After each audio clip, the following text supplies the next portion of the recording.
Hey everybody, my name is Jonathan Core, and in today's marketing talk, I have the pleasure of speaking to the product marketing manager at Integrate, which is the world's only omnichannel demand cloud software. My guest today, Angel Jones, has 10 years of experience in the digital marketing and MarTech industries, working for companies like Lytics and Salesforce. Thanks for hopping on this call, Angel. Thanks for inviting me. I'm looking forward to chatting with you. Awesome. Well, let's kick this off right away and really dive into what's going on right now with this global pandemic. So my first question to you is, how are you doing currently as a marketer, and then also too just as an individual, through this pandemic? Sure. I'm thankful that I'm, employed. I just recently started at Integrate, so being able to move into a new position during a pandemic is I'm very thankful for that and being grateful for that. And also having the ability to move into a new position because they're hiring. So just really excited about those opportunities that are still out there, but also realizing that it's a challenge for other people too. So my question is, how would you recommend other people who are, whether they are looking at whether it's swapping from one company to another, or people looking for a job in general during this pandemic? Is there any like insight or tips you would share like that has been helpful for you? Sure. It's cliche, but networking is still important. I got the job at Integrate because I kept my network warm, and being able to talk to people and reach out. It's so critical, and I've tried to keep myself open to people who are looking for new opportunities in my personal network and say, oh, hey, I know someone who's hiring over here, make introductions. It may not always work out, but at least having that ability to introduce you to someone beyond the ATS system that screens all your resumes, getting you in touch with an actual human, at least that helps lower the barrier of getting a little bit more insight into the company. Awesome. That's great advice. Cool. Well, the main goal for this podcast is really to really unpack marketers' careers, and really understanding the why and really the intent behind different moves or pivots or changes you've made in your career. So my first question, I want to segue us into really the inception of your career, which I would say started back at Hood College, where you got your BA in communication arts. And so my initial question, for specifically speaking about your career, is why did you decide to go down the route of communications? So oddly enough, when I started at Hood College, my freshman year, my goal was to be an accountant. I loved accounting in high school, excelled at it, got like accountant of the year awards, stuff like that. Went in thinking I'm going to be a CPA. This is going to be great. Work for the IRS or whatever that path would lead to. But that was my goal. I took my first accounting 101 course. Absolutely hated it. Met with my college counselor, talked through some other options, like, so what do you like to do? What other classes are you taking? I was like, I really like this writing course that I'm taking. He's like, well, maybe you should look at communication arts as a major. And so that's what I ended up doing. And then I did specialization within public relations because I really liked that art of persuasion conversation, being able to think about how you're positioning a product, which obviously comes full circle right now what I'm doing, messaging and positioning. But really, it started up back then. So this is a little bit more just kind of picking at with the first class that you took that kind of just told you, hey, I don't want to do this. Do you remember specifically what you didn't like about it and what shifted from high school into college? Yeah, I think it was more of this is so bad. Um, being Again, coming from high school where you're winning awards and you're being the top person in your class, going into a class where maybe you're in the middle, you're not the best at it, and going, maybe this isn't for me. I want to be the best at this. And knowing that I was not going to be the best accounting student. So I thought, let me find something I'm going to be good at. That's actually really good. I've actually gone through similar experiences and pivots as well, so that's very valuable there. So, after obviously getting your BA in communication arts, you eventually landed in your first role in first communications kind of PR website role. How did that initial opportunity came about? And the reason I want to ask, the reason I like to focus on this first experience is because there's a lot of marketers, especially right now within this pandemic, who recently graduated, who have their BA in marketing communications, or business in general. And so I really want to kind of highlight, how did you get in that role, and how did that opportunity come about? Sure. So while I was in my senior year, I did 2 internships, one on campus, one off campus. The one off campus was in Washington, D.C. with a small nonprofit organization. So to, again, help me build my network and getting to know people within the D.C. area who I was, unfamiliar with. Coming from a small town outside of Baltimore and moving into the big city, being able to make those connections and really be out on my own. So after I graduated college, I moved down to the DC area and started temping. So my first real job was actually through a temp agency with the Joseph P. Kennedy Foundation, working for Eunice Kennedy Shriver, and her and Bobby Shriver is part of the Special Olympics team, and just doing manual paperwork, answering phones, things like that. And you know what? It paid the bills. It allowed me to move out on my own, pay rent. And then while I was doing that, I was also looking for a full-time gig, which landed me at what was then called Christmas April is now called Rebuilding Together. And I found it through Craigslist. Back then that was a thing to do, is that you go, job hunting on, Monster.com and Craigslist, things like that. So my question to you is what advice, especially now, like I'm sure this probably would be a better question later on as we go through your career, but I think it's good to ask now is what advice would you give to marketers or, recently graduated or up and coming or new marketers looking to get into that perfect role? And you had mentioned, sometimes there are certain situations that present itself. There's an internship, but then you went through a temp agency and it paid the bill. So what advice would you, like having gone through that experience, what would you tell a young and early marketer? I think first and foremost, have a goal in mind and keep that as your focus point, because even while you're temping, you're thinking, I don't want to do this every day. Like sometimes you have to grunt it and do it.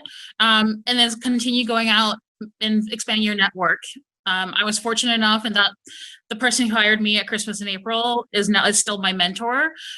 So having those people that you can look up to and ask questions to, whether it's a college professor or another peer colleague you've met along the way, those are critical connections that make the whole last, decades. Yeah, for sure. That's great advice there. So, you had mentioned you were really interested in writing and college and really the PR side. And so, one of the things I noticed on your LinkedIn profile was, within the first 6 years of your career, getting started in communications, you were mainly in the PR and website side. So, my question is, how have like those formative years within PR and website and just creative writing in general, how have these benefited you throughout your career, even up to this point now? Sure, massively. I mean, the writing, while I was writing more kind of perfunctory press releases, thinking for public affairs and media relations, for nonprofits and associations, I took the creative and created a blog called Dimple and a Smirk, and that was my kind of creative outlet to write, reviews on books, music, concerts, etc., and building that up as a kind of almost a side hustle. In that I belonged to an affiliate network at the time where I post ads on my site at the time and be able to get a little bit of money on that, in addition to being the more kind of traditional straight-laced writer for press releases and congressional reports, things like that. Yeah, and so you said that you're from initially from Baltimore, and then you went to the big city, which is DC. How and why did you eventually relocate to the Pacific Northwest?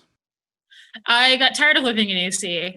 So one of the things is that if you're on a certain path with government relations and public affairs, association world, if you like that, that's great.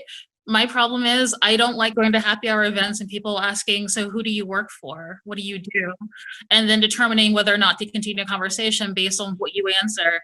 Because if you work for a lowly nonprofit versus a senator so and so, they're going to go, well, they can't really do anything for me, so I'm just going to move over to the next person and talk to them. So funny enough, and I have no idea if this site still exists anymore, but it was kind of a precursor to BuzzFeed, where it's like, what city should you live in? And so I took the quiz, and the top 5 cities came back. 4 out of the 5 were all on the East Coast, including Washington, D.C. The one that wasn't was Portland, Oregon. And I thought, at that time in my life, I had been to California. I knew Seattle, the music scene. I've been to LA and San Francisco at that time, but I'd never been to Portland. I knew where it was, but I just never had been. And I thought, well, I'll just take a trip and see what happens. And vacation. And so I took a week off from work, went out there, went out here and absolutely loved it. Loved the people, loved the environment, loved everything about it, loved how different it was from Washington, D.C. Of course, I visited in August, which is when, unlike now when it's wildfire season, it was absolutely glorious. So I knew I had to come back again before I really said, this is a place I need to move to. So I came back in March, so it was still rainy season. And excuse me, and then I stayed for another week, met some roommate prospects, did some information interviews with ad agencies and PR agencies, kind of get a feel of what career options I would have moving out here. Found a roommate, signed up for a type agency, and booked a one-way ticket, shipped some things through DHL, and I moved here in April of 2006. So about 7 or 8 months later. Wow. So was the process overwhelming? Was it scary? What was that? What was that whole process for you personally? It was a mix of things. I mean, moving away from friends is always hard sometimes, and you build that network. All my relatives are still on the East Coast. So moving away from that network built in was hard, but at the same time, I knew it was something I needed to pursue. I couldn't say, oh, I wish I would have done. I wanted to do it. And again, I think it goes back to what I was saying, like having that goal in mind and kind of pushing and persevering. It's, so when I decided to do this, I cut my lease on the apartment I was living in, moved in with a roommate so I could save money, planned out everything as far as moving expenses and, getting things set up and what I needed to do to logistically to get it done. And then just kept the goal in mind of this is where I'm going to be, this is what I want to do, and here's why. And always having that in my mind. Yeah, so you did it the smart way because I've heard of friends who move cross country and they're just like, you know what, I'm just doing it, and there's no plan. There's just kind of like, let's just go and see. So I that's could never do that. I could never. I have to have at least a base plan of where am I going to sleep tonight.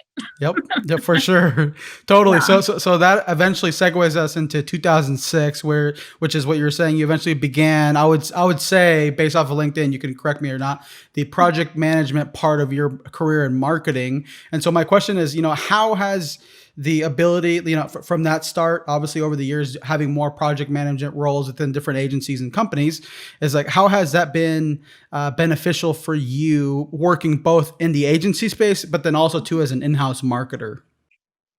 It helped me learn prioritization and timeliness because those are critical to project management and making sure you're able to prioritize everyone's tasks and making sure things get done within a certain time frame. It also helps with managing resources, whether they're internal or external or a combination of the two. But really being able to understand, here's what I need to do for a particular customer.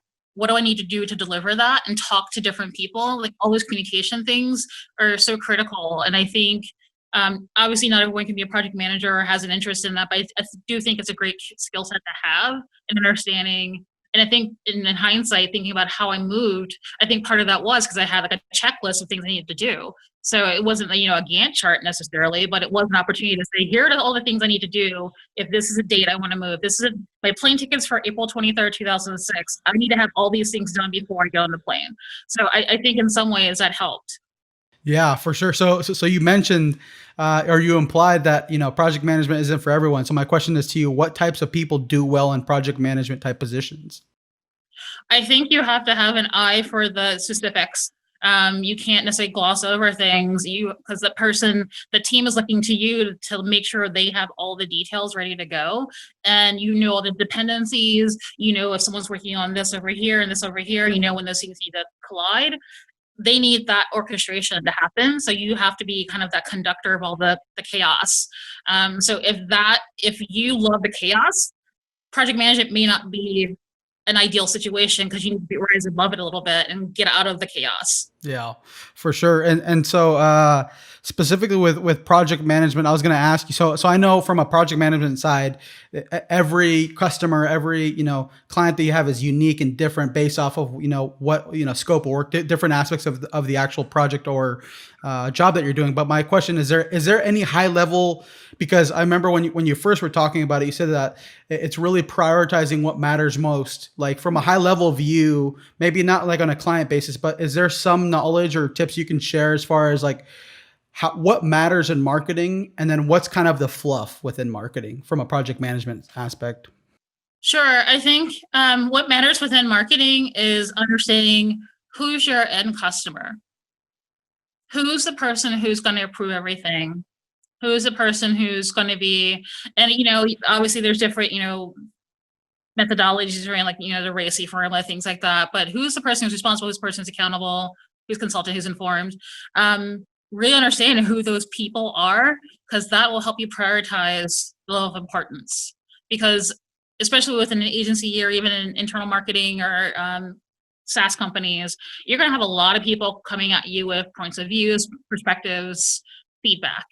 You have to be able to kind of wade through all of that noise and understand what's the negative information that's going to be critical for me to get this done. Because your end goal is, I need to get this done by a certain date. Knowing that the path from A to B is going to be very flurried, being able to understand how do you get around that and push through. Yeah, for sure. No, that makes total sense from a project management, really from a marketing standpoint. I think that's good advice for really any role in marketing, is focus on the end user, the end customer. So that's great. So you mentioned it before, and maybe I read it wrong on your LinkedIn, but the blog piece that I saw, I can't remember. Maybe I had to do something more with a local, regional area. But specifically from what I understood from LinkedIn, was that Dimple and a Smirk was more of like a consultancy that you started yourself. Working with small businesses and just different companies in general. My question is, what inspired you to eventually go the route of, starting, Dimple and a Smirk, working with businesses? Yeah. So yeah, as I mentioned, Dimple and a Smirk was my original blog, and I named it because I have dimples and I smirk. So that was it was just that simple. And then I kind of pivoted it from, because after a while I stopped blogging and owned a domain name, and said, I was in between jobs, and I thought, well, here's an opportunity for me to take my expertise from marketing, communications, PR, et cetera, and make a consultancy out of it and try it as a small business. So I registered as an LLC, and set up a new website and kind of marketed myself as a consultant.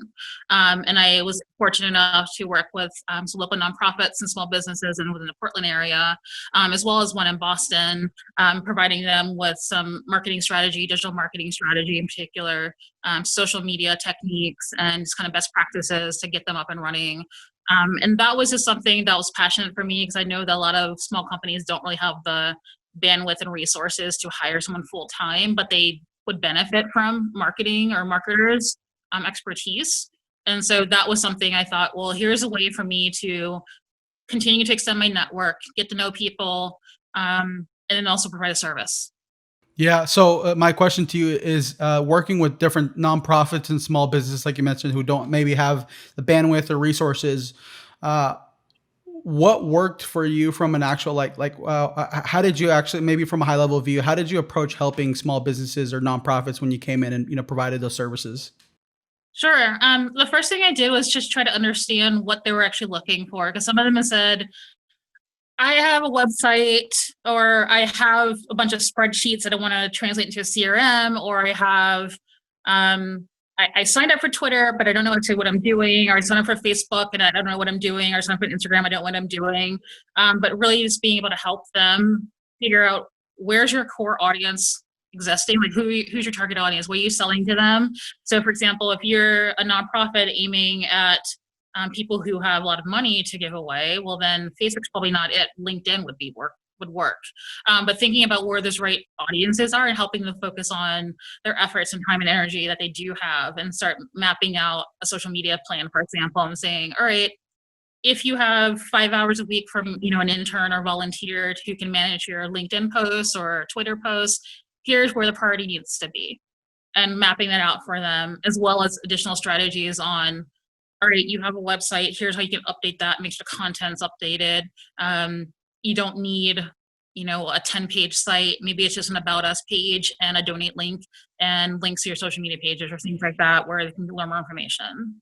That's great. Okay, awesome. Well, So I'll always reference LinkedIn a lot. One, it's I love the platform. I'm on there all the time. But two, it's like it helps me really it's awesome that there's a tool like this that really spells out someone's career. And one of the things I've admired about looking at your career is you're open and honest about all the jobs that you've had throughout your whole career.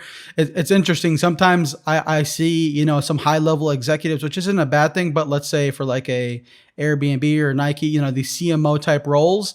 And when I look at, I just want to always know, and that's mainly why it helps me unpack this within a podcast format, talking about marketing career is sometimes they just list off the last position that they had as opposed to all the little positions that they had leading up to the global product marketing manager or global this or whatever the main big role is. And so one of the things I noticed specifically on yours besides dimple and a smirk is your longest tenure at a company was 2.5 years. And so I prefaced this when I sent the question over, and I'm sure you read the note, but just to tell everybody here, my goal isn't really to bash or call anybody out.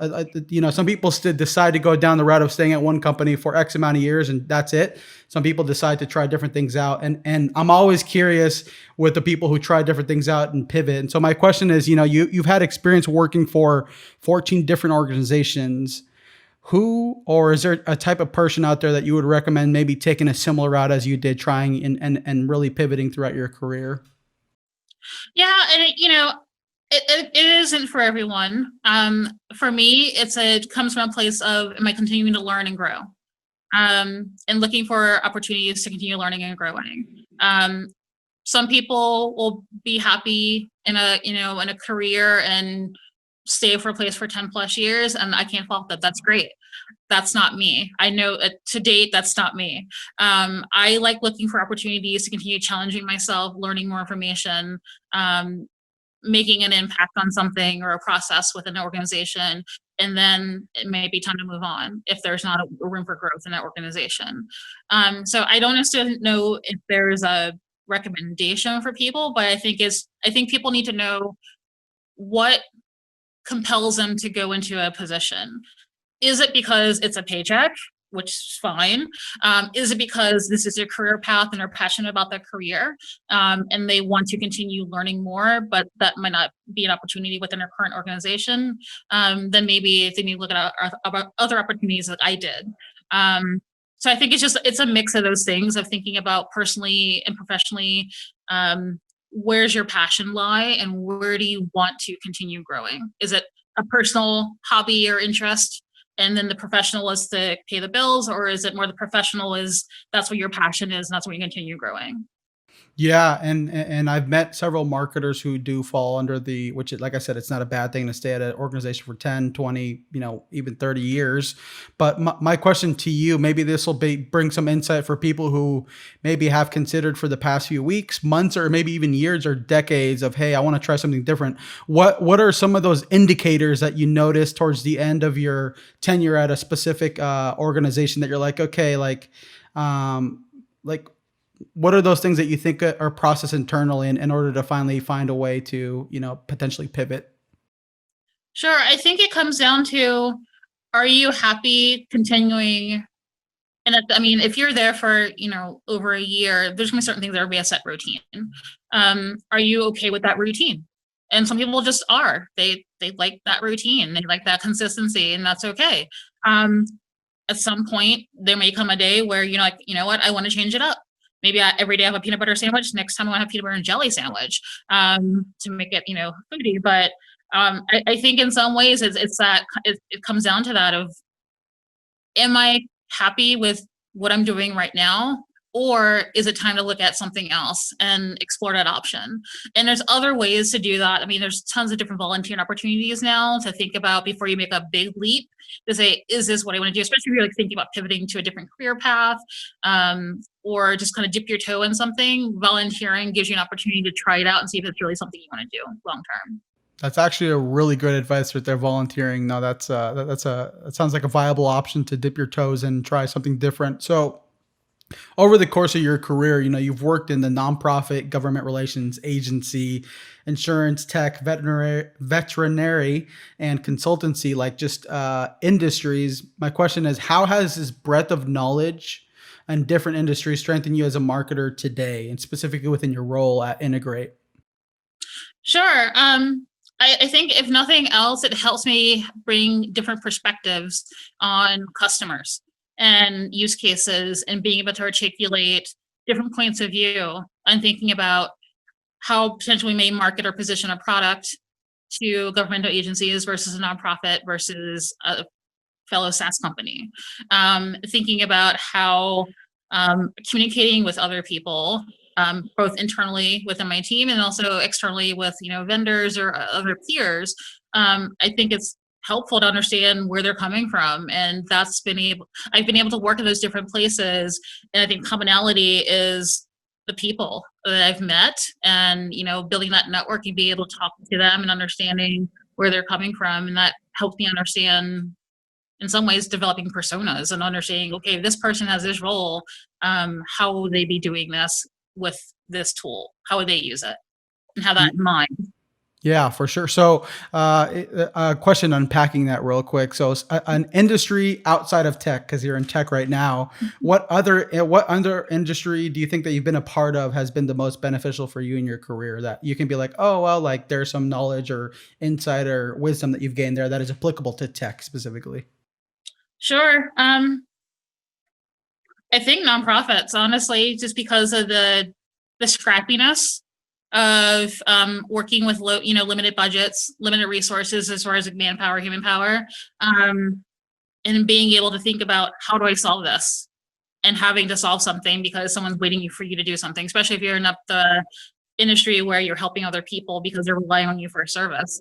I think that's so important to learn and be able to take that on with me.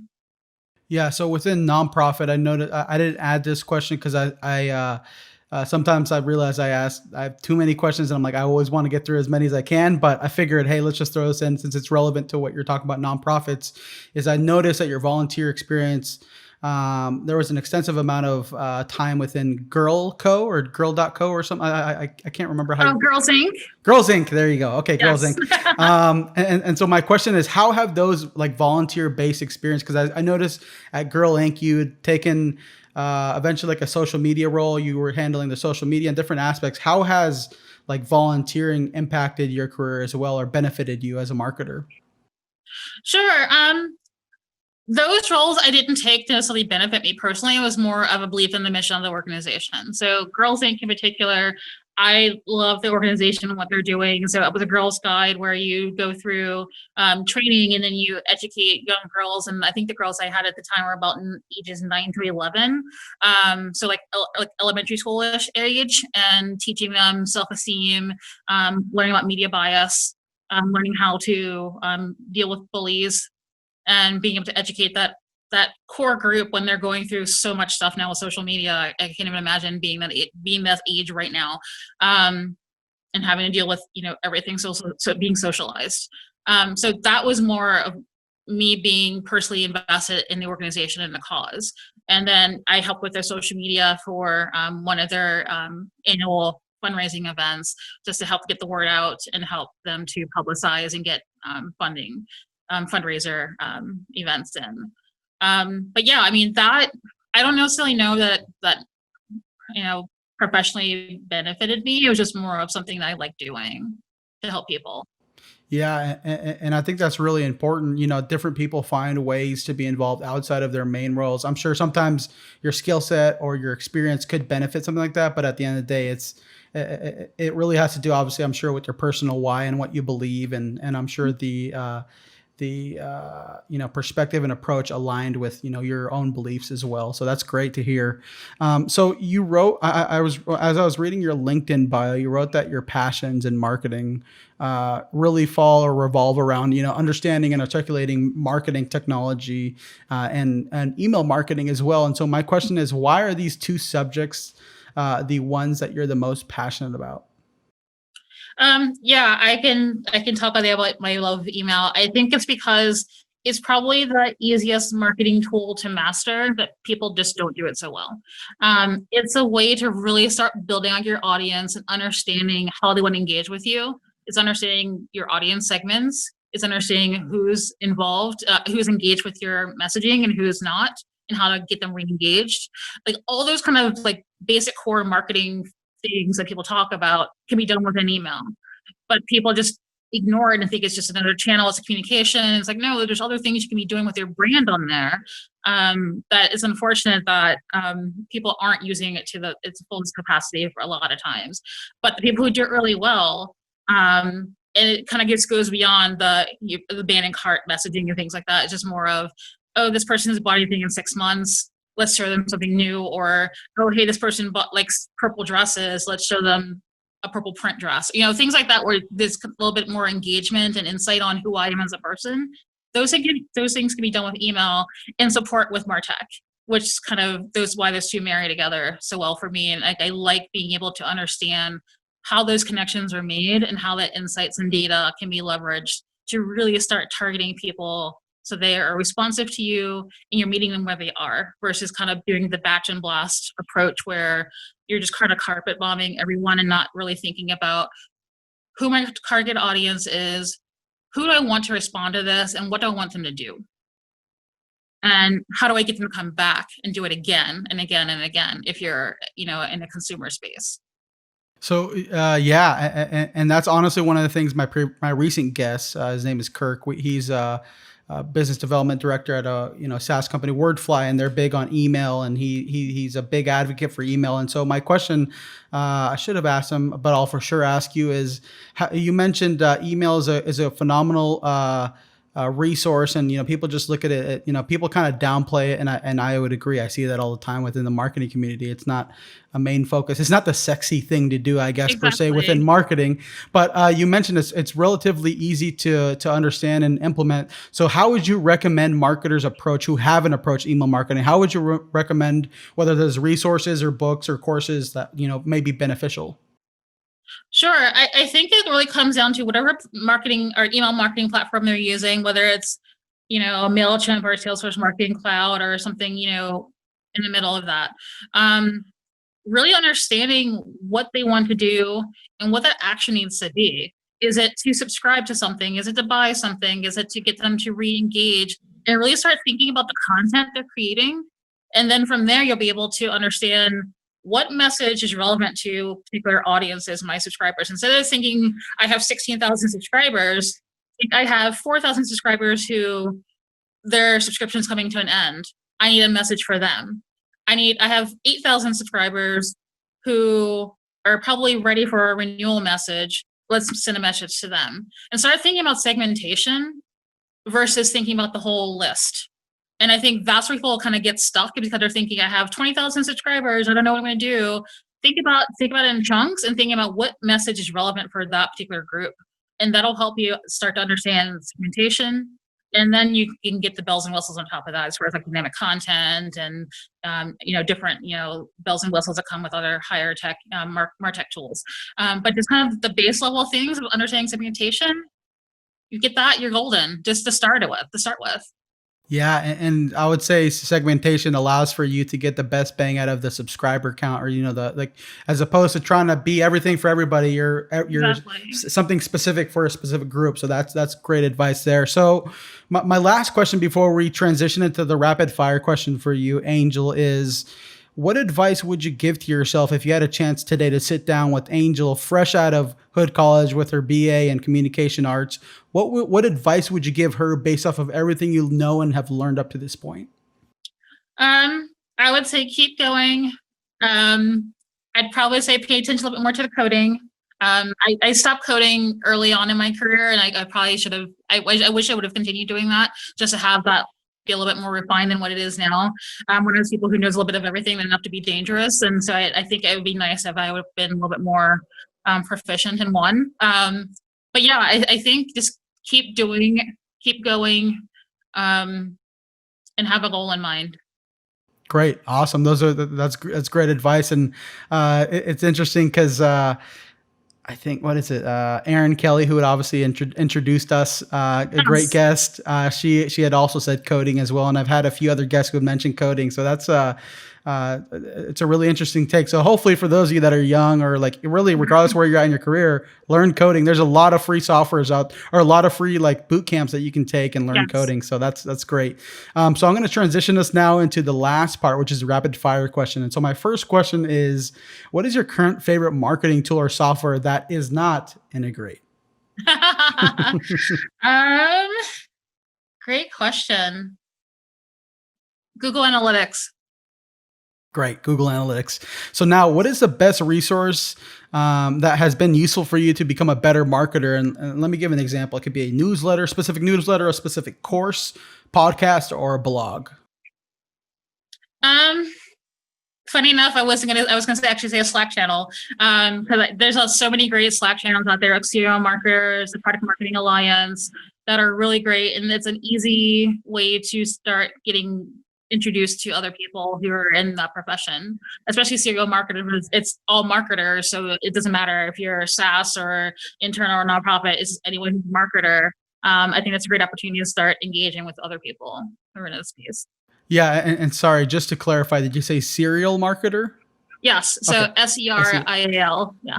Perfect. Cool. Just clarifying, just so I can add that Yeah. in the description below. So perfect. So my third question for you is, what has been your favorite business or marketing book up to this point? Linchpin by Seth Godin. Solid book.